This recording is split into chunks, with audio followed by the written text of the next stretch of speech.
जिस प्रकार गंगा जी के पुत्र श्री भीष्म पितामह को मृत्यु ने नष्ट नहीं किया, उसी प्रकार स्वामी किल्हदेव जी भी साधारण जीवों की तरह मृत्यु के वश में नहीं हुए, बल्कि उन्होंने अपनी इच्छा से प्राणों का त्याग किया।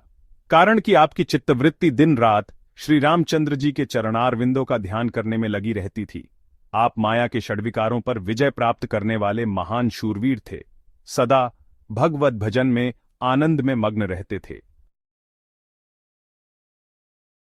सभी प्राणी आपको देखते ही नतमस्तक हो जाते थे और आप सभी प्राणियों में अपने इष्टदेव को देखकर उन्हें सिर झुकाते थे।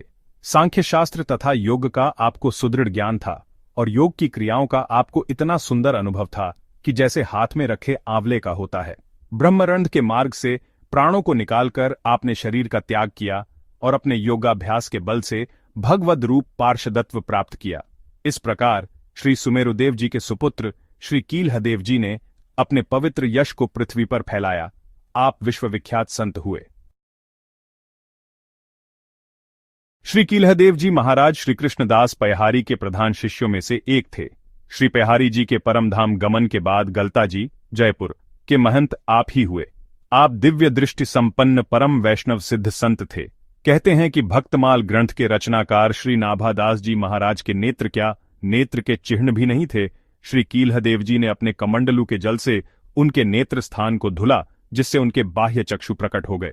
कहते हैं कि एक बार श्री कील्हदेव जी मथुरापुरी आए हुए थे और श्री यमुना जी में स्नान कर एकांत में समाधिस्थ होकर भगवान का ध्यान करने लगे। उसी समय बादशाह के दिल्ली से मथुरा आगमन की सूचना मिली। सेना तुरंत व्यवस्था में लग गई। रास्ता साफ किया जाने लगा। सब लोग तो हट गए, परंतु ध्यान अवस्था में होने के कारण श्री कील्हदेव जी महाराज को बाह्य जगत की कुछ खबर ही नहीं थी। वे समाधि में स्थिर होकर बैठे थे। किसी सिपाही ने जाकर बादशाह को बताया कि हुजूर, एक हिंदू फकीर रास्ते में बैठा है और हमारे शोर मचाने पर भी नहीं उठ रहा है।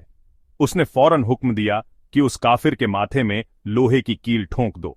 हुक्म मिलते ही दुष्ट सिपाहियों ने लोहे की एक कील लेकर श्री कील्हजी के माथे में ठोकना शुरू किया, परंतु आश्चर्य, कील्हदेव जी तो वैसे ही शांत निर्विकार बने रहे, परंतु उनके माथे का स्पर्श करते ही वह लोहे की कील गलकर पानी हो गई। यह आश्चर्य देख सिपाही भागकर बादशाह के पास गए।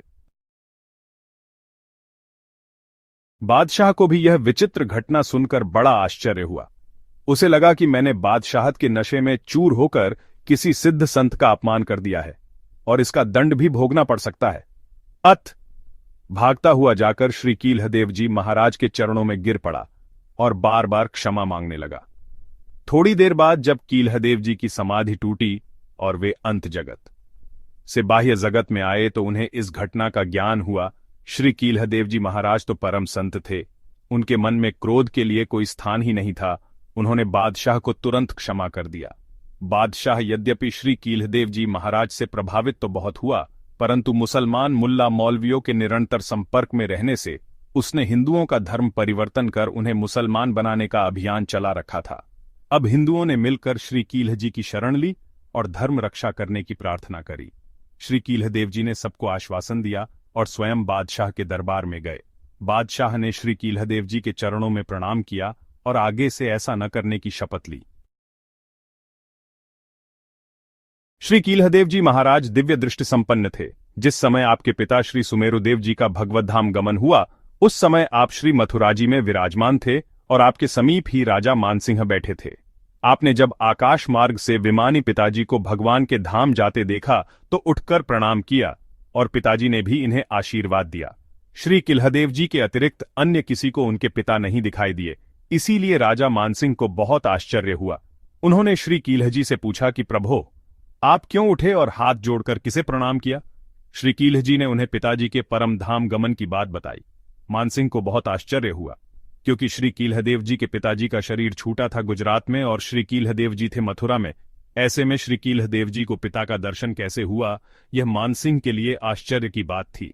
उन्होंने तुरंत ही अपने दूतों को गुजरात भेजकर सत्यता पता लगाने को कहा। श्री कील्हदेव जी की बात अक्षरश सत्य प्रमाणित हुई। इससे राजा मानसिंह को श्री कील्हजी पर बहुत ही श्रद्धा हो गई। इनके संतत्व की दूसरी घटना इस प्रकार है। एक बार की बात है, आप अपने आराध्य प्रभु श्री सीताराम जी की सेवा में लगे हुए थे। आपने माला निकालने के लिए पिटारी में जैसे ही हाथ डाला, वैसे ही उसमें बैठे एक विषधर सर्प ने आपके हाथ में काट लिया। करुणा विग्रह, आपने उस सर्प पर भी दया की और उसे भूखा जानकर पुनः अपना हाथ पिटारी में डाल दिया। इस प्रकार आपने 3 बार पिटारी में हाथ डाला और सर्प ने तीनों बार काटा। चौथी बार वह पिटारी से निकलकर भाग गया। इस प्रकार आपने सर्प को भी अतिथि मानकर उसका सत्कार किया और उसकी क्षुधापूर्ति की।